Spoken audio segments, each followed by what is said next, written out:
Laurence Garnier. Merci Madame la Présidente. Madame la Ministre, je voudrais vous parler ce matin du terrain de football synthétique de Vieille-Vigne dans le vignoble nantais. En 2022, les élus de la commune de Vieille-Vigne font le choix d'investir dans un terrain de football synthétique pour répondre aux besoins des clubs sportifs locaux.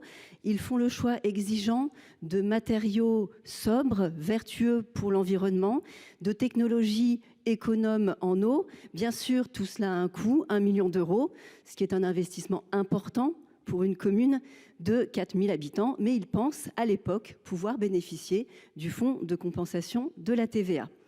La suite de l'histoire, vous la connaissez. Les élus apprennent, après avoir engagé leur investissement, qu'ils ne seront plus éligibles pour leurs dépenses d'aménagement et d'équipement de terrain au fonds de compensation de la TVA pour des raisons obscures que personne n'a tout à fait comprises. L'erreur a été réparée au dernier PLF, ce qui fait que depuis le 1er janvier 2024, les dépenses d'aménagement et d'équipement sont à nouveau éligibles au fonds de compensation de la TVA. C'est une très bonne chose, mais ça ne règle pas évidemment la question des dépenses engagées antérieurement par la commune de Vieille-Vigne et par de nombreuses autres communes en Loire-Atlantique et en France. Madame la Ministre, est-ce que vous pourriez nous dire comment vous comptez réparer cette erreur technique qui est préjudiciable aux communes et si vous pourriez envisager une rétroactivité du fonds de compensation de la TVA, en particulier pour les terrains de sport qui n'ont généré aucune recette depuis leur mise en service, ce qui est le cas de beaucoup de terrains municipaux. Je vous remercie. Merci, chers collègues. Madame la ministre Marina Ferrari. Merci Madame la Présidente. Madame la sénatrice Garnier, la réforme de l'automatisation du fonds de compensation pour la taxe sur la valeur ajoutée, le fameux FCTVA, a conduit à rénover les modalités d'attribution du fonds pour passer, vous le savez, d'un régime déclaratif à un régime automatisé en application de la loi de finances pour 2021. Cette automatisation avait fait l'objet de négociations à l'époque et ce n'est pas une erreur technique puisque dans l'assiette des dépenses qui étaient éligibles, la question de l'aménagement des terrains avait bien été évoquée avec les associations d'élus à l'époque.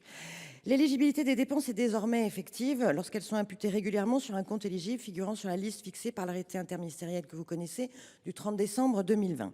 À la suite de la concertation menée dans le cadre de l'agenda territorial et soucieux de poursuivre et d'amplifier son soutien à l'investissement des collectivités territoriales, vous le savez, le gouvernement a décidé que les dépenses d'agencement et d'aménagement de terrain seraient à nouveau réintégrées dans l'assiette du FCTVA à compter du 1er janvier 2024. D'un point de vue calendaire, conformément au Code général des collectivités territoriales, ce dernier est liquidé par rapprochement entre les réalisations budgétaires d'un exercice et la liste des comptes éligibles au cours de ce même exercice, tel que le fixé par l'arrêté ministériel. En d'autres termes, les droits au FCTVA sont déterminés au regard du cadre juridique applicable à date et ne peuvent donc pas faire l'objet d'un versement rétroactif. Certaines dépenses réalisées dans le cadre de projets d'aménagement de terrains de sport ont toujours en revanche été éligibles. C'est le cas notamment des équipements sportifs et du mobilier urbain, par exemple les paires de buts, bancs, panneaux d'information qui sont imputés au compte 2188, ou des travaux d'éclairage ou des équipements d'arrosage qui relèvent eux d'une autre imputation budgétaire. En réintégrant les dépenses d'aménagement de terrain dans l'assiette du FCTVA, je vous rappelle que le gouvernement a ainsi majoré de 250 millions d'euros le soutien apporté chaque année par l'État à l'investissement des collectivités territoriales. L'extension rétroactive des dépenses d'aménagement de terrain occasionnerait un coût élevé à près de 750 millions d'euros pour les 3 exercices 2021, 2022 et 2023. Or, le montant du FCTVA attribué est resté à des niveaux élevés sur cette même période. L'extension d'assiette est une mesure tournée vers l'avenir qui vise à renforcer le niveau de l'investissement public local futur et à accompagner encore davantage les projets locaux. Il était donc important que nous puissions réintégrer les dépenses d'aménagement de terrain. Merci. Je vous remercie. Madame Garnier, il vous reste 19 secondes. Oui, merci Madame la Ministre.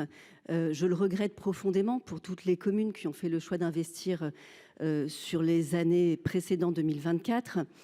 Je vous parlais d'erreurs techniques, vous me répondez choix politique, dont acte. Heureusement, nous sommes revenus sur ce choix.